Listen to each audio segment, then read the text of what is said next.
Happy Monday. Hope you guys are having a terrific Monday and you've been having a great Father's Day. Sunday was a blast, I hope.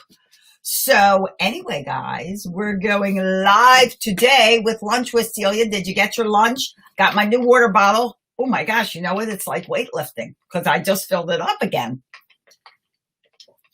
This is good exercise. See, get water bottles. You know what? You can use regular water bottles to do like exercise, you know? So anyway, for another story. So as you're hopping on, let me know who you are.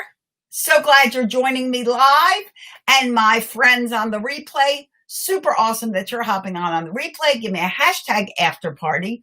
If you're watching on Periscope, you cannot comment on the replay, but you can certainly come over to Facebook and give me some comments and questions and things like that. If you're on YouTube, please hit that subscribe button. I'd love to have you following me. And as well, you're going to find lots of parenting tips, lots of our story time that we do at 7 p.m. Eastern time, little story time promo, all in that YouTube channel. So even if you're on Periscope or Facebook, you're not on YouTube, hop on YouTube, go to Pumped Up Parenting by Celia Kibler and follow and subscribe. Okay, so let me tell you a little bit about who I am, and then we're going to get started with the 10 deadly sins of parenting. I am a family empowerment coach. I'm Celia Kibler. I'm the founder of Pumped Up Parenting. I'm the co-founder of Fun Fit Family Fitness, and I'm the author of, it is over here. Where is it? Right there. Taming the Toddler, the Ultimate Parenting Manual, now on Amazon. But guys, actually there's 3 typos in it that I just discovered. So I'm going to upload the manuscript again, and then I'll release the link so you can find it, because I didn't find it so easily. So wait for me to do a post and then I'll find it for you. Anyway, guys, I am a mommy of 5 kids, 2 I gave birth to and 3 I gained through marriage. And I am a grandmommy of 9 babies. Let me tell you, being a grandma is awesome. And actually some of them are big. They're not necessarily babies. But anyway, I have been working with kids and parents along with my real life experience, which has been almost 40 years because my daughter's 37. And my professional experience, 40 years, guys, almost 40 years. Is that credible? Hi, Nick. How are you? Oh, you know what? I'm not going to see my Pumped Up Parenting post because my phone's not here.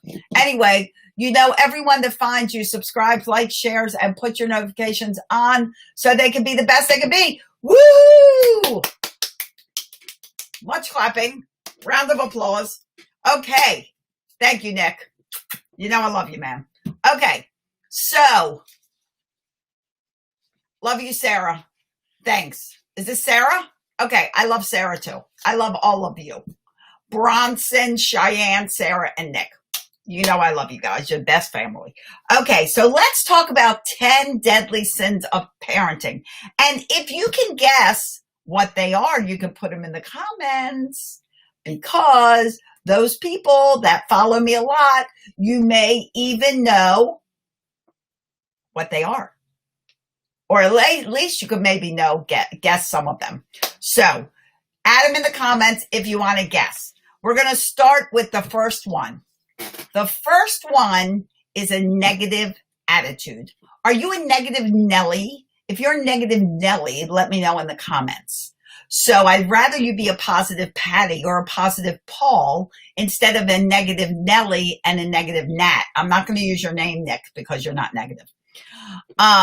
So if you are positive, your home is a positive environment. You're smiling. You're speaking life into your children. You're not always saying no a million times a day. You have your house set up for yeses.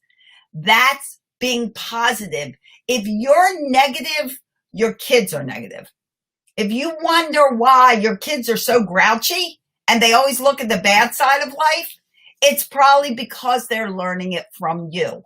So no negativity, not absolutely no negativity, but you know, try to be more positive. Oh, and guys, if you're in the Pumped Up Parenting group, would you type in your name? Because this program, I use Restream that allows me to restream to various groups. And because I left my phone in the kitchen, where I usually look at those Pumped Up Parenting comments, it only will say Facebook user. So somebody just commented, totally negative Nelly, laughter, ha ha ha. I don't know who you are. So if you're in the Pumped Up Parenting Facebook group and you're commenting, please say hello and let me know who you are so I can respond with your name other than, well, thank you, Facebook user. So, okay. So really try to turn your days into positive days. Really try to recognize what your, hi, Amber. Hi, Amber. Hi, Jory, if he's there. Really try to recognize all the things that your kids do right, because they do a lot of stuff right, and not focus on the things that are negative. You know, your kids go through the day and they're doing all these things and no one says anything, and all of a sudden they do one thing wrong, and that's when they get your attention.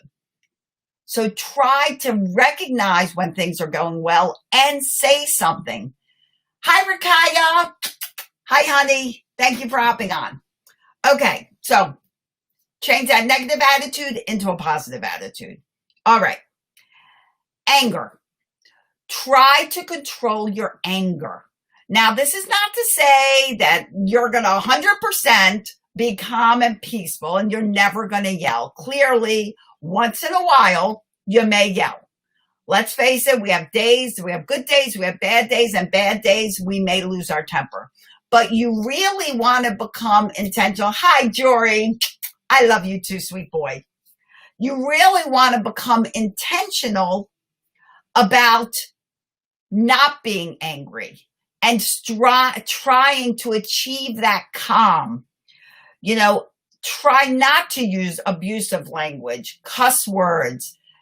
You know, try to learn to smile when you speak. And if you don't know how to smile, get in the mirror and start practicing, because, you know, practice makes much better. I never say practice makes perfect, because none of us are perfect, but practice makes a whole lot better.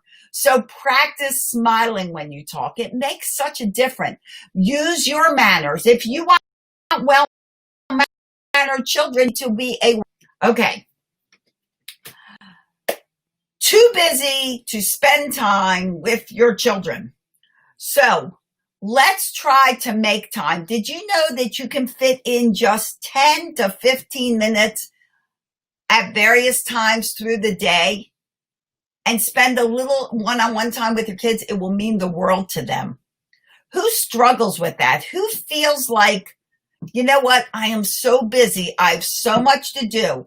I have to clean up the house. I have my work to do, especially with this COVID-19 stuff. We've had to be school teachers. We have to do our work. We have to keep the house clean. We have to cook meals. It's kind of overwhelming. Wouldn't you agree? So let's really just take some breaks. They're not only good for your kids, they're super good for you. You know, it's proven that when you're working on something and you're just working, if you take a 15-minute break and you refresh, and you can do that by playing with your kids, you can meditate, you can read a book, maybe there's a show you want to watch, maybe you want to focus on, you know, getting stuff ready for dinner, but you take that 15-minute break, when you go back to your work, you've like been rejuvenated. You're like, oh my gosh, I can do this. I know where I am. Hold on. That thing that I kept looking at, now it comes to me. Well, the same thing with your kids. If you take that little break and just play with your kids, it not just rejuvenates them, it'll rejuvenate you too. So start squeezing in 10 to 15-minute break. Doesn't have to be an hour.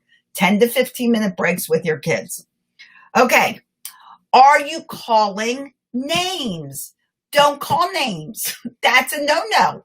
When you call your children a name, like you call them something that, I don't mean like honey, sweetie pie. Some people have funny names for your kids. But if you call your kid, hey, fatso, hey, chub bucket, you know, it may seem funny to you, But if someone's having a little difficulty with their weight and you call them fatso, are you helping? No. You're making them even more self-conscious, and you are really making the situation worse. They're going to eat more. So don't call names. We're not in high school. We're the grown-ups. They're the children. They're the ones with the underdeveloped brains. Be a big person. Teach them not to call names by you not calling names. Okay. Are you making fun of them? So there is a lot of humor. There's a lot of sarcasm. A lot of people say sarcasm has no place in parenting. Let me tell you, I'm a sarcastic parent. I'm a sarcastic person. All my kids are sarcastic. We find humor in that. But I don't make fun of them. So there's a difference. Like if they're not getting something right, I'm like, anybody could have done that. How can you be so stupid? How can you, like, I remember when my dad's a genius, and it's not so easy to work with a genius. I don't know if any of you have a genius in your family, but man, if you're not the genius, it's not so easy. So he's very good at math, of which is not my strong point. I'm better with like the language arts. So I remember I would do math and he would be like, I don't understand why you can't get this. Why can't you get this? It's so simple. Well, clearly it wasn't simple for me, and it made me feel bad about myself. He wasn't really making fun, but he was just like, it meant, how come you don't get this? In my eyes, said to me, how come you're so stupid? He didn't say, how come you're so stupid, but it's directly what it said to me. And I grew up thinking I was the stupidest one in my family.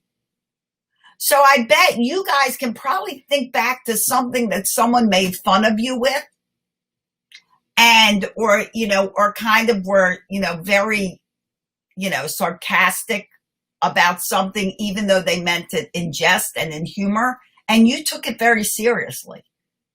Well, I tell you, I'll never forget that. And even if I was going to be good at math, I always felt like I stunk at it. So don't call names. Don't make fun of them. And number 6, which goes along with them, with the other 2, don't label them.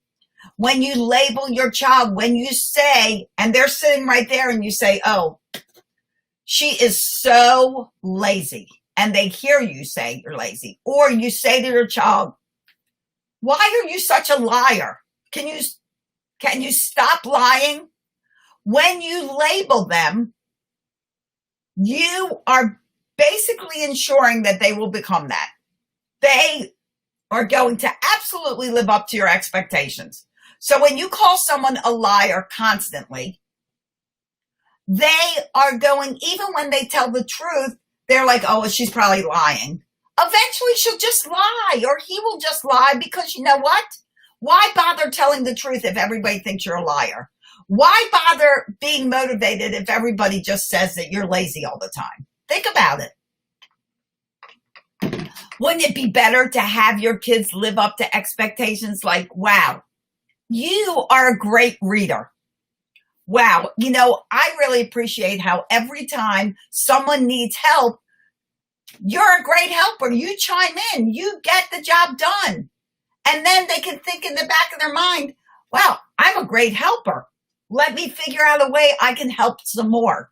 Positive, guys, positive. Okay, number 7. We're on number 7 already. Asking your kids to lie for you.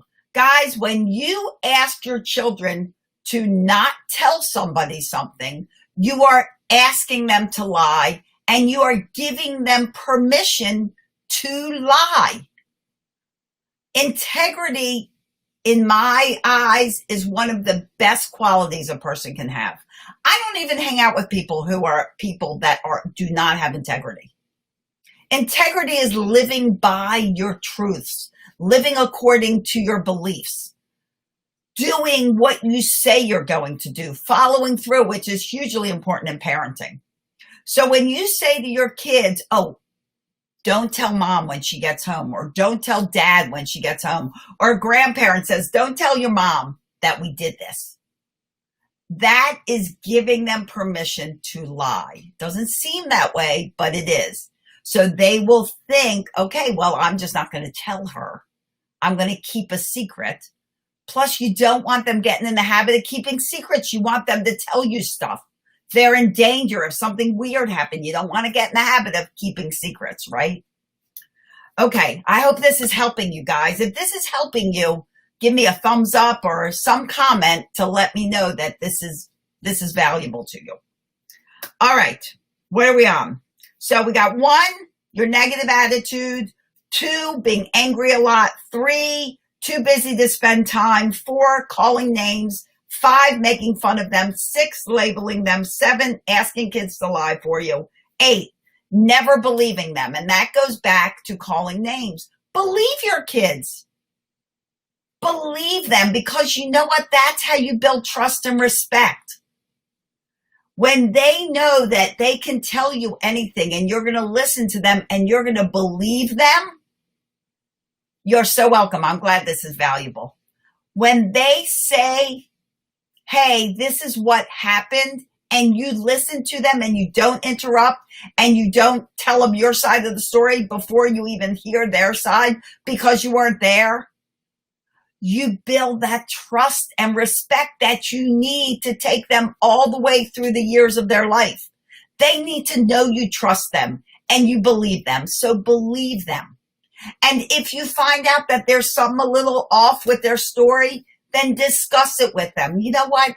So your teacher said that this happened. She told me this happened. What is your side of that story? Don't just push it on them. Ask them, what's your side of that? What's your take on that? They said that you were copying off of someone else's paper. Were you? Let them stand up for themselves. Let them know that you want to hear their truths before you listen to anyone else's so-called truth. I'll give you an example. So one time my father was called in to the school because my sister strangled another kid. Oh no, wrong. She bit another kid's arm. Well, so instead of just believing that my sister was at fault, my father asked the principal, well, what caused her to do it? And the principal said, I don't know, because they never bothered to ask. So my father asked my sister, and she said, and I couldn't breathe, and the only way I could get her off of me was to bend my head down and bite her. What would you say? Would you let your kid be strangled, or would you allow your kid to defend herself in any way she could? Hi, Samuel. How are you? My father said, you know what? He looked at that principal and he said, if my kid needs to defend herself from somebody else whose arms are around their neck, she can bite him anytime. And then when they went to the girl who was strangling her and said, were you strangling? Yes. She was. So now who's at fault? Here the principal's totally ready to slam my sister and give her detention or whatever punishment. And now it turns around, doesn't it? Because she did that in self-defense. Listen to your kid's side of the story. Okay. And believe them. Believe them until you have a reason not to believe them, and then still listen and discuss. These are teaching moments. Okay, number 9, predetermining what your kids like. This has to do with food. This has to do with their activities. This has to do their patience, their passions in life. Like, how many times do you hear parents say, you know what? I want you to play. Isn't that crazy, Samuel? I'm telling you, that's a crazy story, right? And if my father was the type that just went in there and agreed with the principal, he never would have known the whole story. Crazy, isn't it? That girl actually formed a hate club against my sister. My sister was in 6th grade. Isn't that ridiculous? Anyway, and they think, and now my sister is 64. So people think that bullying's a new thing. Bullying isn't new. Bullying's been here forever. Just now we have like cyberbullying, which is horrible. That's for another video. Okay, so let's not predetermine what your kids like. Your kids, people are like, oh, when I have a baby, my kid will be perfect. My kid will be this. And then they realize, you know what? Kids make mistakes. Kids do things. You know, parents will be like, I had a friend of mine and her son loved peppers and he was had an obesity problem and I was working with him. And I said, oh, he loves peppers, like red, green, yellow peppers. And she said, oh, no, he doesn't. I'm not getting them. I can't stand those. But he liked them and he needed to start eating vegetables. And I said, well, what other vegetables are you serving him? And she's like, vegetables. She literally went like this. I'm like, well, how do you expect him to like vegetables if you're going like this? That's basically predetermining and telling your kid vegetables stink. And yet he has a weight problem. He needs to be eating more. Forget about the nutrition end. He is unhealthy. He needs to eat better. And speak about nutrition, sidetrack, because you know my mind, ADD. A week from Tuesday, June 30th at 8:30, guys, I'm doing a masterclass on how to get your kids to eat healthier for your family and to help those picky eaters you have at home. So if you want to join the masterclass, if you're part of our VIP group, it's free. If you're not, it's on special 2020 pricing. You get a full concentrated masterclass on healthy foods and helping picky eaters from me, a certified nutritionist, for $20.20. Register at pumpedupparenting.com before it fills up. Okay, little side advertisement.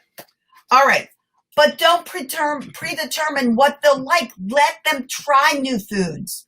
Kids that eat a lot of foods are served a lot of different foods. They're not like just served hot dogs and mac and cheese. There's a variety of food they eat. Activities. Don't just assume your child's going to love soccer because you want them to play soccer. They may not like it. My son, he's 6'4". He never really liked competitive sports. I put him in basketball. He always felt kind of funny about it because he's not a real aggressive person. So when he was in Little League basketball, the coaches would love him because he was a head taller than every kid in there. And they'd always be like, shoot, shoot, shoot. They never liked to shoot. He didn't want the responsibility, basically. Until one coach realized that he would make a great rebounder. He could actually get the ball from below the net and throw it to someone else and giving them the responsibility to shoot. And he loved playing that season because he was not always hearing a coach, shoot, shoot. He did not like that responsibility. And then he felt bad about himself until he got that one coach. And the problem is right after he got that coach, he got another coach that was like, shoot, shoot. And that was it. Never played again. He plays now. He's a grown up, but then as a kid, because he always was made to feel bad about himself. So do not predetermine what they're going to do or what role they're going to play. My niece, incredible soccer player. She wanted to be a goalie. Her coach always wanted her to be playing because she would score, but that wasn't what she wanted to do. So what happened? She was on select team. She got so fed up with this guy making her do what she didn't want to do, even though she loved the game. Yes, I can, Sam. Yes, I will make a blog. Let me make a note. Let me make a note, dear. Hold on. Marker? Note, blog. You know what, Samuel? I really got to get better at blogging. I'm terrible at blogging. I am. But this is a great idea. I will do a blog. I promise. I promise. And I'll send you a link.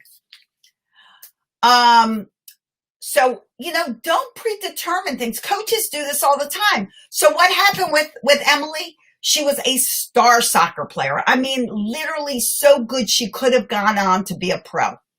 She dropped out because she was so sick of this coach on this select team, always making her play the what is it called?